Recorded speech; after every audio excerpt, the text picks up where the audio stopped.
Hello, welcome to my channel.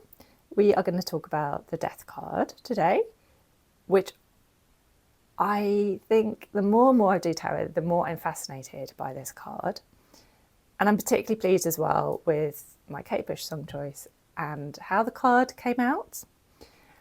These are my two favourite depictions of the death card. This is the Thoth. I've seen this one like in the flesh, if you like, if you can see the death card in the flesh, when there was the exhibition at the Warburg Institute. And I'll say it's got such an aura about it when you see it face to face. These colours and everything it's a lot more 3D. And there's a lot of movement in this, isn't there? Which I think suggests the idea of change, which I would say is the main message of the death card. This is from Taro's Colour by Ethel Colquhoun. Again, something that I have seen when it came to the Tate. There is this wonderful brown. I don't know how well the camera's picking up these colours, but there's these really intense. I mean, we often associate death with either black in some cultures or white, but I really like the idea of death being associated with brown. And this is like something growing on the forest floor, or there's something fungal about it. There's a richness there.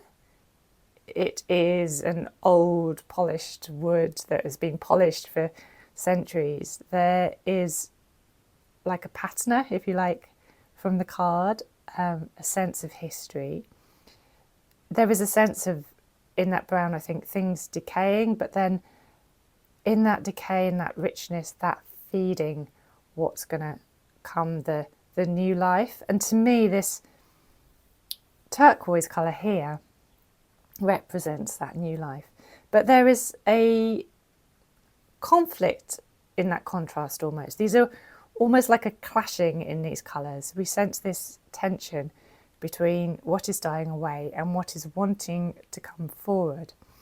And I think this is possibly the main challenge of the death card, is to sit within that space. Lots of modern decks call the death card rebirth or transformation or that sort of thing. But I think that is to rush to the end result of what death is. So let me just give two personal examples of the death card and the death energy as I see it, just to try and explain what I mean and how we can broaden our perspective of this card. So one instance, I think, would be that I lost both my parents when I was 39, within 6 months of each other. And so the interesting thing, I think, is not just of obviously the grief of losing them and coming to terms with their deaths, but also coming to terms with how my identity had changed when they died, that I was now an orphan. I was nobody's child. It was a sort of relationship, really, I think, with your parents that is unique, isn't it, to them.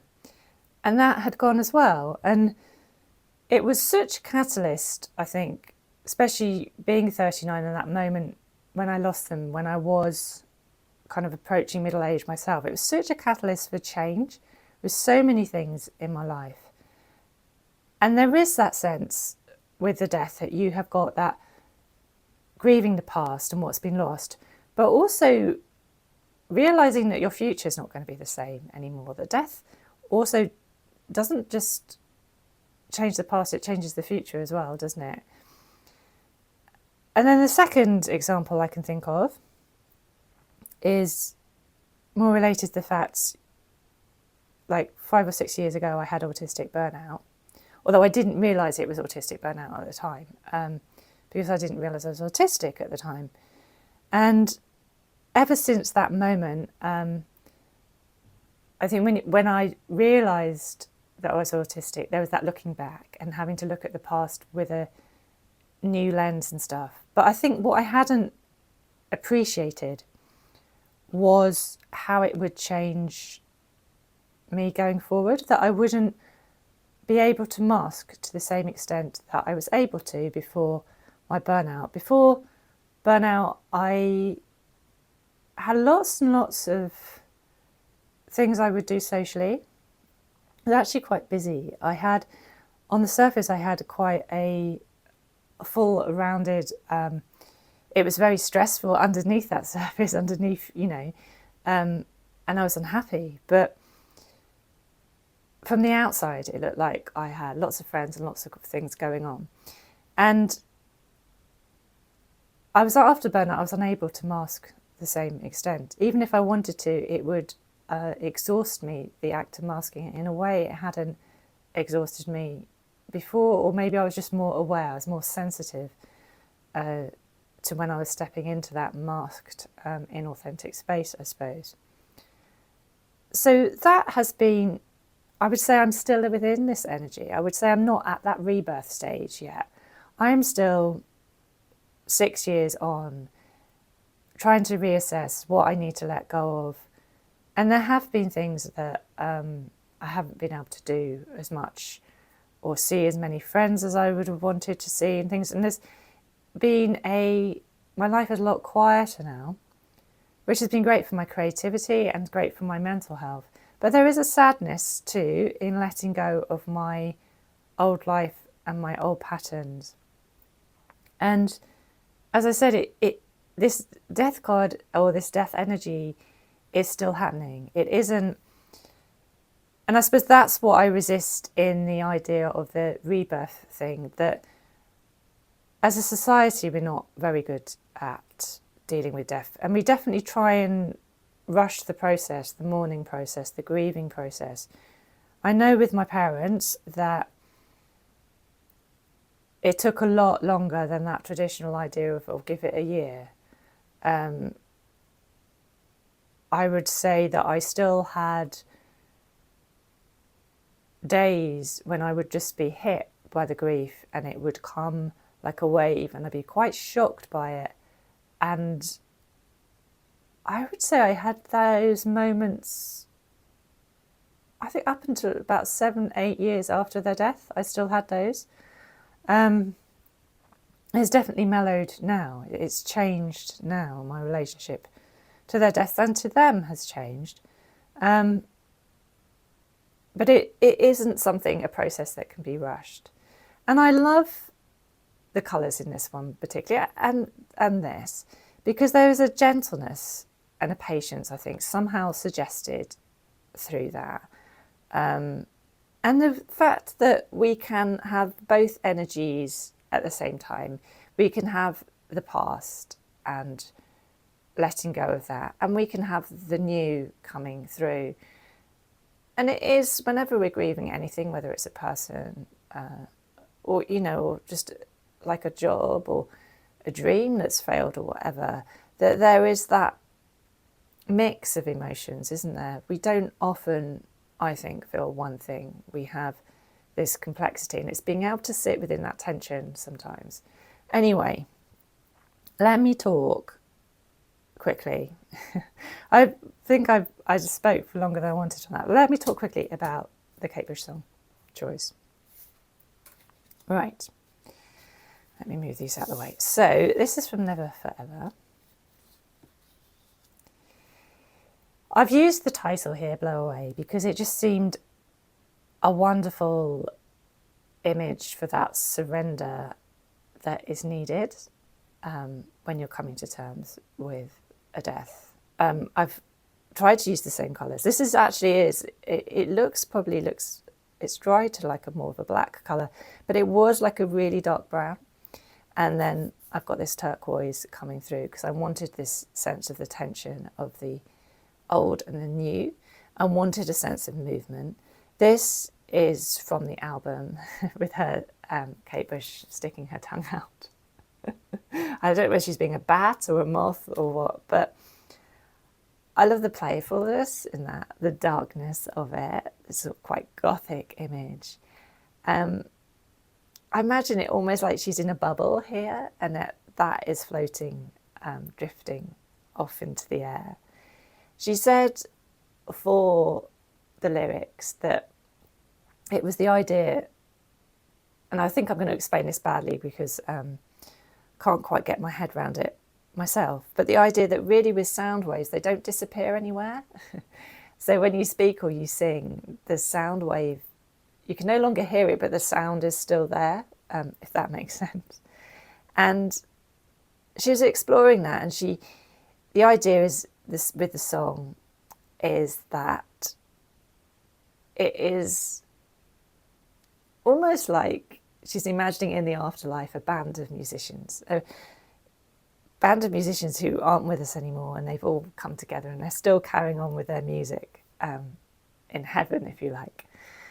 And I really liked that idea. It was a sad event that prompted the song.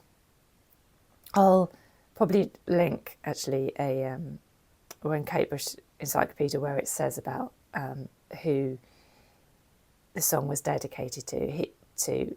He was a lighting engineer, I think, very young himself, as in his, I think he was 20, 21 or something.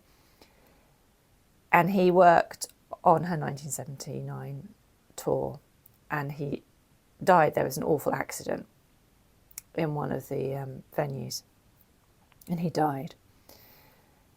And so she wanted to write this song in his memory, something that would be soothing, I suppose, to give. It's not quite a eulogy, is it? But it's something that is supposed to bring solace, I think, to those who remember him. And there is an absolutely stunning demo of this that I will link, which I hadn't heard before, but when I was researching this card, I listened to it. And I like the album version, but there's something about the rawness of the demo. And she must have recorded this song because his name was Bill. He died in the April, I think, and then she recorded the album in the November, or released the single in the November. So she, especially for her, she wrote and recorded this very quickly.